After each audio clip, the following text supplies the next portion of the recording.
সবাইকে আসসালামু আলাইকুম। আমি আজকে বের হইছি কারলে। আমার ভাতিজা আর আমি। সাথে বের হওয়ার কারণ হচ্ছে যে, আমি যে ফেসবুকে একটা রুমটা দিছি, সেই রুমে চিন্তা ভাবনা করলাম মুরগি পালন করব। সে যে মুরগি হোক, ব্রয়লার মুরগি হোক বা পাকিস্তানি মুরগি হোক, মুরগি পালন করব। মুরগি পালন করার জন্য তো আমাকে কিছু যন্ত্রাংশ কিনতে হবে, যেমন ফ্যান, বাতি, সকেট আরো অনেক কিছু কিনতে হবে। তো আজকে বের হইছি শুধু ফ্যান, বাতি এবং সকেট আর হোল্ডার কিনবো। তো এই আমি বাসা থেকে বের হওয়ার পর এই আমার ভাতিজাকে নিছি। তো ভাতিজাকে বললাম চলো কারলে যাই। যেই বলে সেই কাজ, বের হয়ে পড়লাম। এদিকে রোদ, আমাদের ভেন্নাবাড়ি বাজার। ভেন্নাবাড়ি বাজারে আমি ভিডিও করতেছিলাম আর যাচ্ছিলাম। মানুষজন দেখেছিল পিছনে। বলতে বলতে একটা অটো চলে আসলো। অটোর মধ্যে চাচা ভাতিজা উঠলাম। তো ভাইস্তাকে সামনে দিলাম আর আমি পিছনে বসলাম। আর অটোর যে টান, অটো সেই জোরে টানতেছিল। আর বাতাসও অনেক সুন্দর, ভালো লাগতেছিল আমাকে। যেতে যেতে অনেক কিছু দেখলাম। যেমন এই যে কলার গাড়িটা দেখলাম, এত বড় কলার গাড়িটা জীবনে প্রথম দেখলাম আমি। এটা পুরা গাড়িটাতে কলা নিয়ে যাবে, এরপরে চলে যাবে ঢাকা শহর।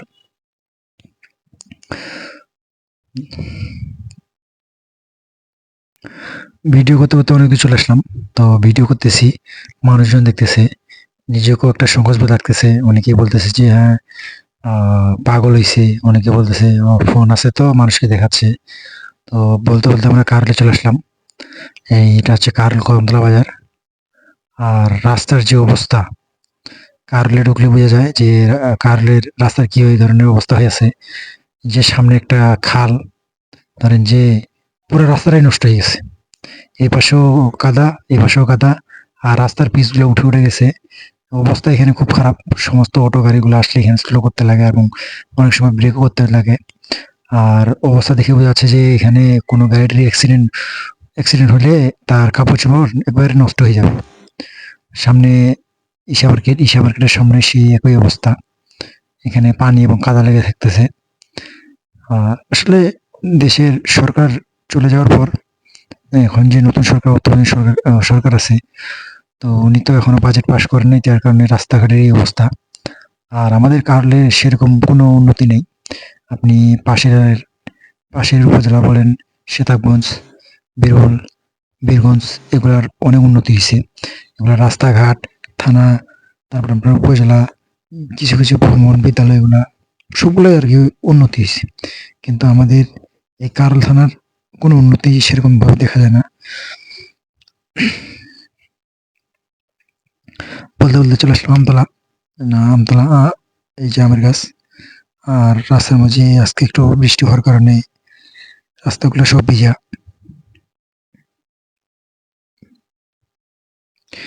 আমি চলে আসলাম ইলেকট্রনিক্সের দোকানে। এটা হচ্ছে শাহাদাত হোটেল যে আছে, শাহাদাত, এই যে শাহাদাত হোটেলের পাশে। এটা পিছনের গেটটা যে আছে শাহাদাত হোটেলের এদিকে। তো এই যে আমরা দোকানে চলে আসলি, ইলেকট্রনিক্সের দোকান। তো সেই ভাই আসলে ফোনের ক্যামেরা দেখে বলতেছিল, কি ব্যাপার, সাংবাদিক নাকি? যে না ভাই, সাংবাদিক না, আমরা এমনি ভিডিও করতেছি। তো উনাকে অনেকক্ষণ ধরে জিজ্ঞাসাবাদ করলাম যে ভাই, কোন ফ্যানটা ভালো হবে, ছোট জায়গা, আর কি ধরনের ফ্যান নেবো বা কি ধরনের প্রাইস। তো ভাইয়ের দোকানে অনেকগুলো ফ্যান দেখলাম আর আমি এই ফ্যানগুলো কিনবো। ছোট ফ্যানগুলা, এগুলাকে আমরা গ্রামের ভাষায় বলি পাগলু ফ্যান। তো ভাইয়ের দোকানে ভালোই অনেক মালপাতি আছে। তো ভাইয়ের সাথে দর কষাকষি করলাম। ভাই দরদাম করলাম। দরদাম করার পরে ভাই ফ্যানগুলো আমাকে দিল। এই যে ফ্যান। আর আমি ফ্যান কিনবো ৩ টা। তো ভাইকে বললাম যে, "ভাই ওয়ারেন্টি গ্যারান্টি কি আছে কিনা?" ভাই বলছে, "না, এগুলা গ্যারান্টি হয় না, ওয়ারেন্টিও হয় না। আমি এখান থেকে চেক করে দেবো, এখানেই শেষ।" তো ভাইয়ের সাথে অনেকক্ষণ ধরে এইসব বিষয়ে আলাপ আলোচনা করলাম এবং দেখে শুনে নিলাম। উনি আবার আমাদের পিছনের দোকান যে আছে, পিছনের দোকানগুলোকে ইশারা করতেছে যে উনি ভিডিও করতেছে, কে সাংবাদিক নাকি না কোনো কিছু বিষয় নিয়ে ভিডিও করতেছে।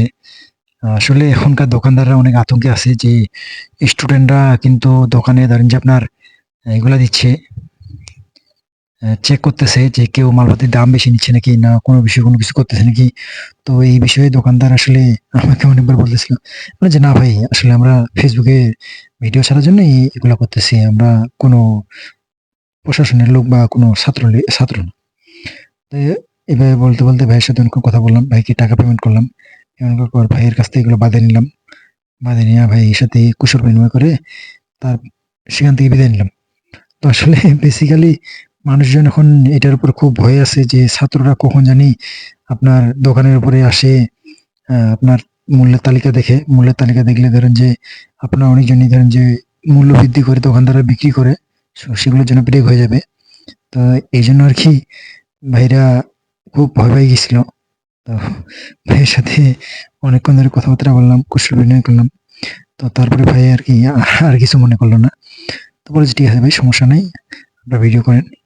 আর উনি আরো আসতে বলল উনার দোকানে। বলল যে, "ভাই কোন কিছু লাগলে আসিয়েন।" আমি বলছি, "ঠিক আছে ভাই, আমরা আসবো, সমস্যা নেই। আপনারা ভালো থাকবেন।" এই বলে ভাইয়ের কাছ থেকে বিদায় নিয়ে চলে আসলাম। আ বাসায় আসার পরে বাসায় কাজ করব। তো এই হচ্ছে আমার রুমটা। আর এই রুমে আমি ফ্যান লাগাবো, বাতি লাগাবো। এই রুমে কবুতর ছিল আমার আগে। তো কবুতরগুলোকে বাইরে বের করছি।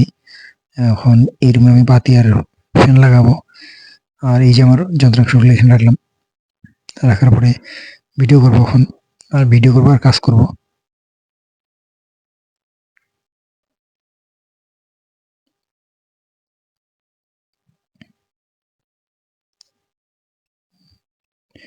চিন্তা ভাবনা করলাম যে কোন দিকে বোর্ডটা বসা যায় বা কোন দিকে বাতির লাইনটা দিব, কোন দিকে সকেটগুলা বসাবো, কোন দিকে কি করব, এগুলো মাপজোক করতেছিলাম, চিন্তা ভাবনা করতেছিলাম।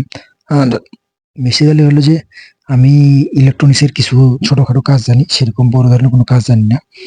বাতি এবং বাতির সুইচ এবং হোল্ডার লাগানো এবং ফ্রিজের লাইন, মোটরের লাইন, কারেন্টের লাইন কিছুটা আমি পারি। তো যে কারণে কোনো মিস্ত্রিকে আমি নেই। আমি নিজেই মিস্ত্রি। তো এগুলা লাগাচ্ছি এখন নিজেই। আর এদিকে ফোনটা স্ট্যান্ডের উপর রাখলাম। রেখে ভিডিও করা শুরু করে দিলাম। এই যে আমি কাজ শুরু করে দিছি।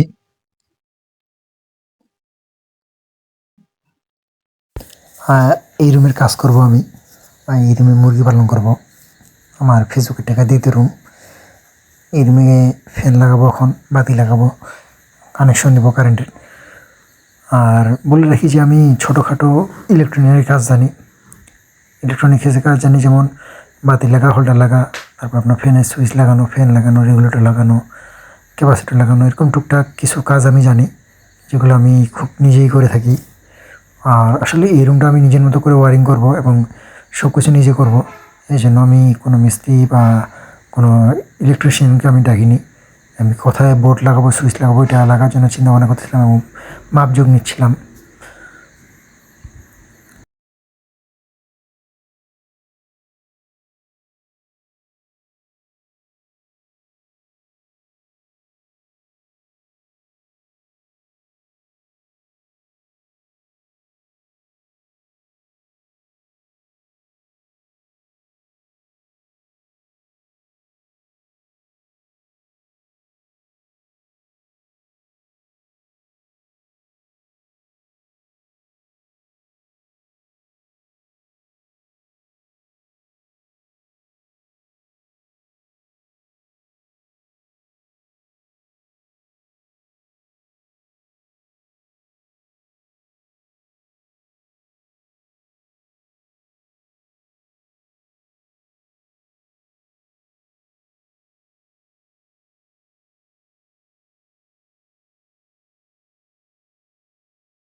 এখন ফ্যান লাগাচ্ছি আমি।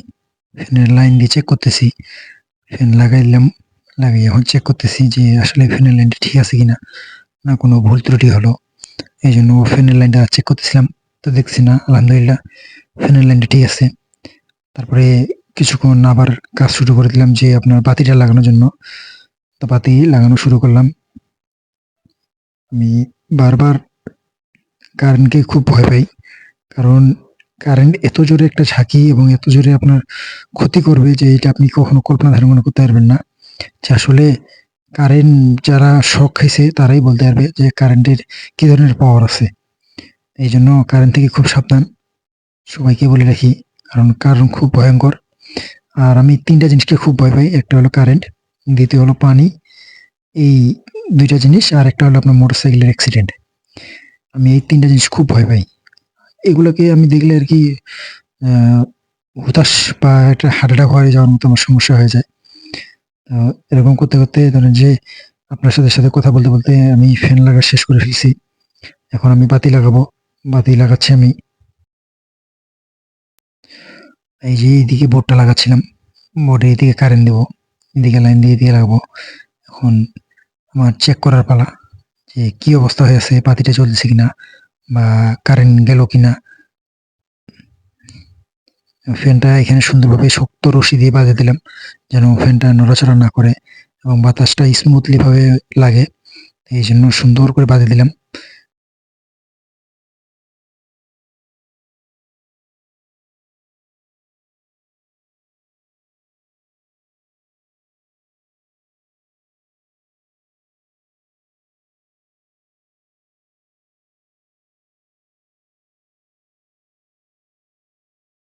ট্যাপ শেষ হয়ে গেছিল। তো ভাইস্তা আমাকে ট্যাপ নিয়ে আসে দিল। আমি এদিকে বাতির জন্য হোল্ডারটা লাগাইলাম। হোল্ডার লাগার পরে উপরে লাগাচ্ছি। এদিকে মোবাইলে ফ্ল্যাশটা জ্বালিয়ে কাজ করতেছিলাম। কারণ কিছুটা দেখা যাচ্ছিল না, অন্ধকার, অন্ধকার মনে হচ্ছিল। বলতে, বলতে বাতি লাগাইলাম। বাতি লাগানোর পরে বাতির লাইন দিব। লাইন দিয়ে চেক করব যে বাতির লাইনটা ঠিক আছে কিনা। তো আজকের ভিডিওটা এখানেই শেষ করতেছি। আ সামনে আরো ভিডিও নিয়ে আসবো আপনাদের মাঝে। আমাদের ভিডিওগুলো যদি আপনাদের মাঝে ভালো লাগে অবশ্যই একটা করে লাইক করবেন। আর বেশি কিছু করতে হবে না। শুধু একটা করে লাইক আর একটা করে কমেন্ট করলেই স আলহামদুলিল্লাহ। আমি এতটুকু নিয়ে সন্তুষ্ট থাকবো। সবাই ভালো থাকবেন। আসসালামু আলাইকুম।